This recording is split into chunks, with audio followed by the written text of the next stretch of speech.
Okay, this is my second try. This is my second try. How was your week? First of all, the weather was beautiful. Cold to hot to chilly. And yesterday was Halloween. And the kids were running around and getting candy and laughing and having a great day. Gets a little crazy, but it's only one day a year. And I like to watch the kids on their sugar highs. Halloween is connected to a holiday in the Christian church called All Saints' Day, and I didn't know a whole lot about it. So I looked it up, and it says All Saints' Day is when people attend Mass. They pray and sing and visit the shrines of graves of saints. Eventually, November 1st was marked as a day to remind the Christian faithful that they are in communion with all who have gone before them. So, what does it mean? Does it mean that you just remember them? Or does it mean something more? So when I looked it up in the Bible, I found Luke 6:20 through 21. Jesus looked at his followers and said, "Poor people, you are happy because God's kingdom belongs to you. You people who are now hungry are happy because you will be satisfied. And you who are now crying are happy because you will laugh with joy." Ephesians 1:11 through 14. In Christ we were chosen to be God's people. God had already chosen us to be his people. We were chosen so we could bring praise to God. In 1 Thessalonians 4, starting with 13, we want you to know about those who have died. We do not want you to be sad as others who have no hope. We believe that Jesus died, but that he rose again. So because of Jesus, God will bring together with Jesus those who have died. What we tell you now is the Lord's own message. We who are living now may still be living when the Lord comes again. We who are living at this time will be with the Lord, but not before those who have already died. This gets confusing to me. There's a lot of words, a lot of thinking.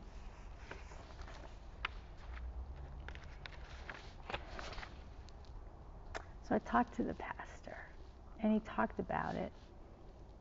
And he talked about Hebrews 12:1. So we have many people of faith around us. Their lives tell us what faith means. So let us run the race that is before us and never give up. We should remove from our lives anything that would get in the way, and we should remove the sin that so easily catches us.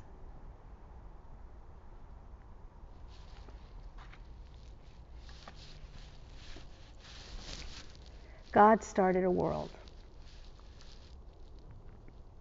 and he put animals in it. And he made a sky, he made an earth, and he made water. He made the sun, and he made us be able to move around the sun so we could have daytime and nighttime.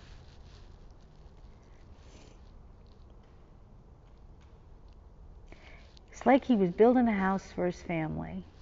That's exactly what I'm thinking right this very second. You get a family, you want to start a family, you get a home for them. And that's what he did. But sometimes people grow up and they leave that home and they go to another home. And the people who are in the house don't always see their beautiful face again. But they know that they're okay in another place. They also know that at some point, the people who have not left yet will leave and be with everybody who else has gone.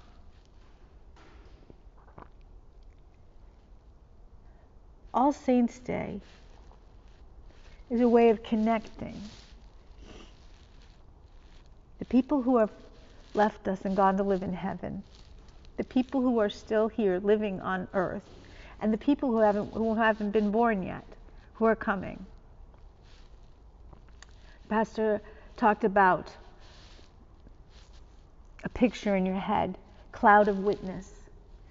And basically, it's just all of those people together.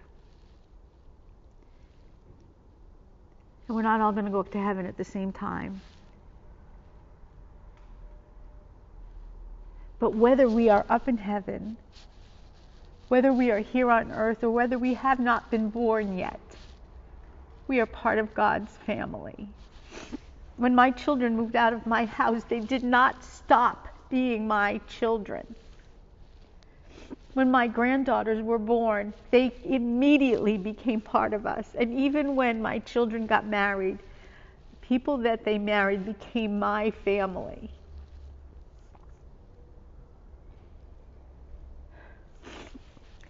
It's got to be simple. I can only understand simple. I think All Saints' Day is a way of reminding us that we are part of a big, big, big family. And God is the dad. And his job is to take care of us and help us to learn and help us to grow and help us to be good people. No matter whether we are up there with him in heaven or down here on earth or not yet born.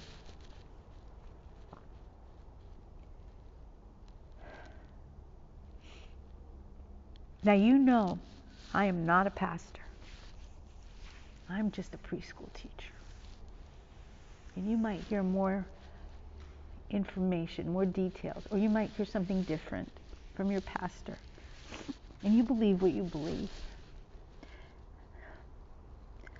But you know, I didn't really know what I was going to talk about. And then Kenny told me to talk about this. I didn't really know what it was about.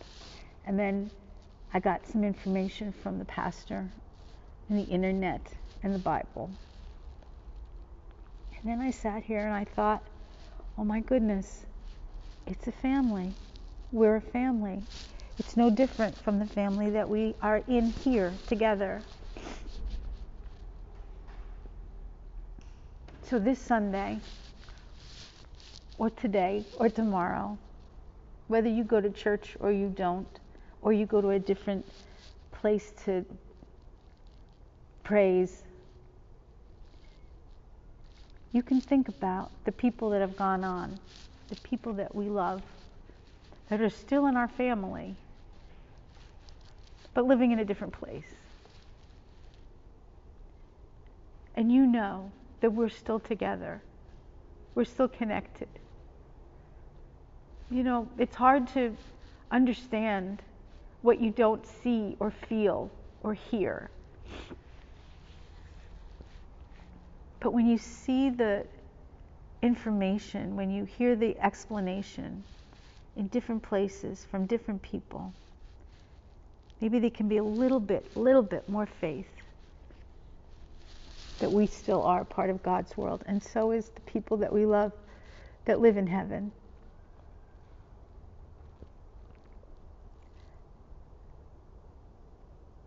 I think it helps to know that they still exist. I miss them. I miss them all. I miss Colleen, but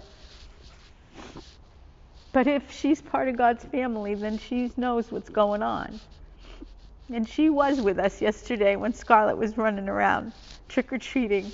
And she was with Kevin and Emily when they were going around with their baby, with Kennedy Ann. And she was with us when we were celebrating by carrying on our traditions with our friends. There's a poem I found.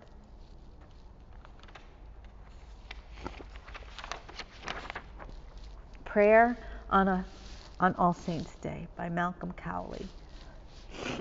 Mother, lying there in the old Allegheny Cemetery, last in the family plot, I stood there on that overcast November day. I've never gone back. Graves played no part in our Swedenborgian family, with my father's trust in celestial reunions and my oblivious selfishness.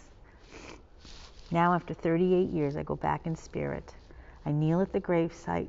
I offer my testimony. This I have done, Mother, with your gift, This I have failed to do. Your hope, all that was left, you placed in me, that I should outshine the neighbor's children and grow up to be admired, have worldly possessions too. Those were modest aims you gave me, Mother. I have achieved them all. A wife you might have chosen for me, but I chose her first. A son to bear my father's name. An unmortgaged house and a mowed lawn. The banker squeezes my hand. The neighbors beam at me, each knowing I will not wound his self-esteem. You would have liked that, Mother. Oh, doctor, you might have said, we have a good son.